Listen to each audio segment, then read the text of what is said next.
Gracias, buenas tardes a todos. Primero, disculpas por la demora del inicio de esta mesa, me siento responsable, estaba muy terrible la ciudad, en parte por la marcha que contaba Ariel, que era por la distribución del ingreso, así que de alguna manera había un trabajo práctico realizándose en la ciudad que de alguna manera también introduce el tema. Y debería agradecer a muchos, incluso soy parte de eso, la posibilidad de estar aquí, y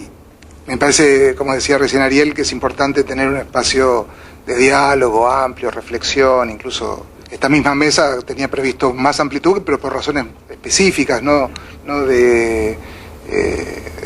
cuestiones concretas, no pudo ser, pero me parece que es necesario convocar a un diálogo, como ha sido la primera etapa de este seminario, como lo es en esta ocasión, que exprese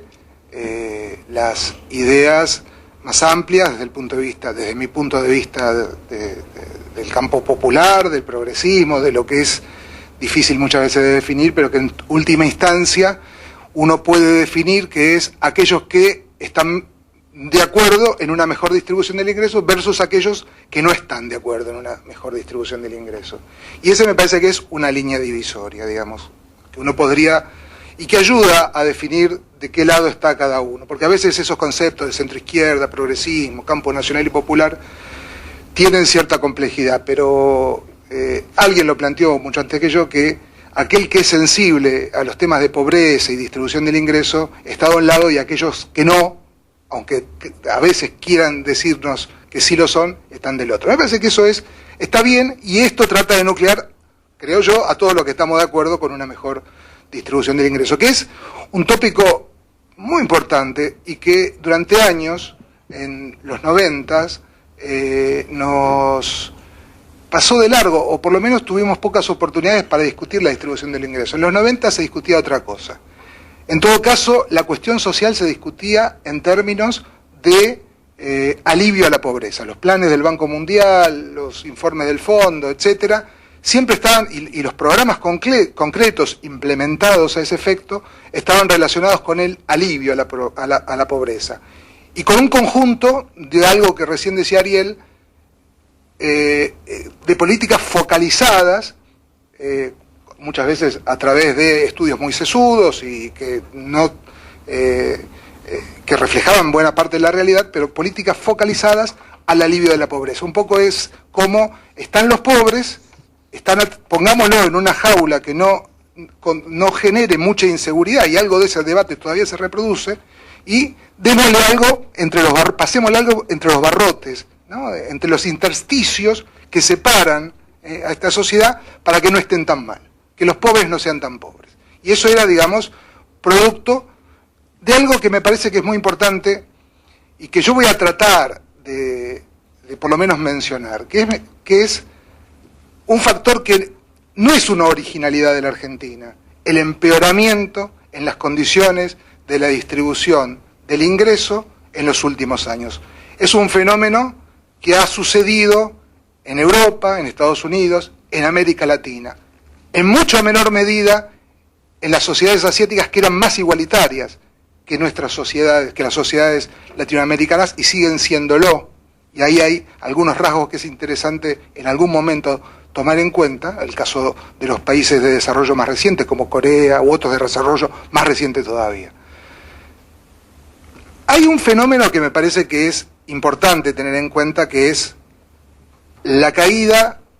con todo lo que significó, del mundo socialista, en términos de que una vez que deja de existir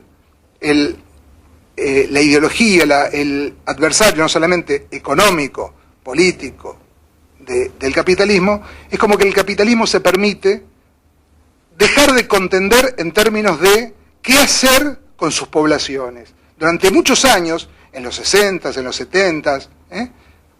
el capitalismo se preocupó por mostrar que no era un régimen tan desigual.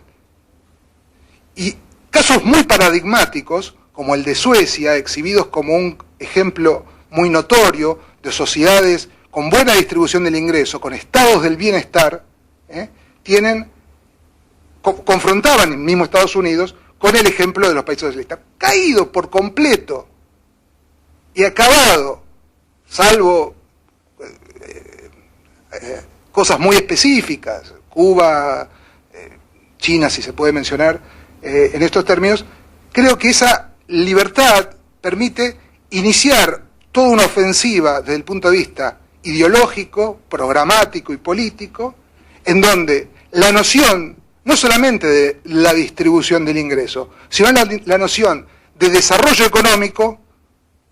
pierde frente a la noción del crecimiento económico. Toda la teoría económica, desde fines de los 80 en adelante, arrasó con los mejores trabajos que postulaban objetivos en términos de desarrollo económico. Y el crecimiento económico que, en definitiva, y que en la Argentina tuvimos una manifestación muy clara, como que iba a generar efectos positivos vía derrame, vía goteo, cuando rebalsara el vaso del crecimiento. Yo tengo acá lleno esta copa, es todo crecimiento económico, y cuando rebalsa, ese es el alivio a la pobreza. Todo lo que gotea, entonces tendría que llenar muchas veces la copa y llenarse, cosa que por supuesto nunca sucedía, es una fantasía que no se cumple, porque por otra parte, nunca es suficiente lo que se llevan los que poseen más, como para dejar que el goteo sea tan fuerte, como para que ya no mejore la distribución del ingreso, sino para que los niveles de pobreza tengan una menor manifestación en las sociedades. Entonces me parece que hay un fenómeno que me parece interesante plantearlo, porque tengo la sensación de que uno asiste en esta época de crisis, y yo me resisto a esto de crisis financiera. Empezó siendo una crisis financiera, pero es una crisis, crisis internacional, crisis económica, pero es también crisis social, es una crisis política, larga, duradera, profunda, con países que entran en recesión, con problemas de desocupación, se ponen a prueba modelos, ideas, pronósticos, y todo eso salta por los aires. Él decía una frase muy interesante, el premio Nobel de Economía Stiglitz, dice: ahora hasta la derecha es keynesiana, claro, porque están buscando los instrumentos para poder solucionar los problemas económicos. Digo, esta crisis, que probablemente abra las perspectivas de una discusión de época distinta, nos permite resituar, por un lado, la discusión de la distribución del ingreso. El otro elemento en la Argentina también es el cambio de época en términos de cambio de políticas de Estado. Estas políticas de Estado han dejado de plantear el tema del crecimiento económico y han empezado a plantear el tema del desarrollo económico. Y todos reconocemos que esta democracia, que acaba de cumplir 25 años, tiene todavía deudas muy importantes, por más que hubo avances significativos en términos de la distribución, medida como participación de los asalariados en el ingreso, y medida también como diferencia entre brechas, es decir, por coeficiente de Gini. Pese a que hubo estos avances, esta democracia todavía tiene muchas deudas pendientes respecto de la mejora en la distribución del ingreso, de la igualdad de oportunidades de la población en la Argentina. Y ahí me parece que hay elementos que es necesario tener en cuenta.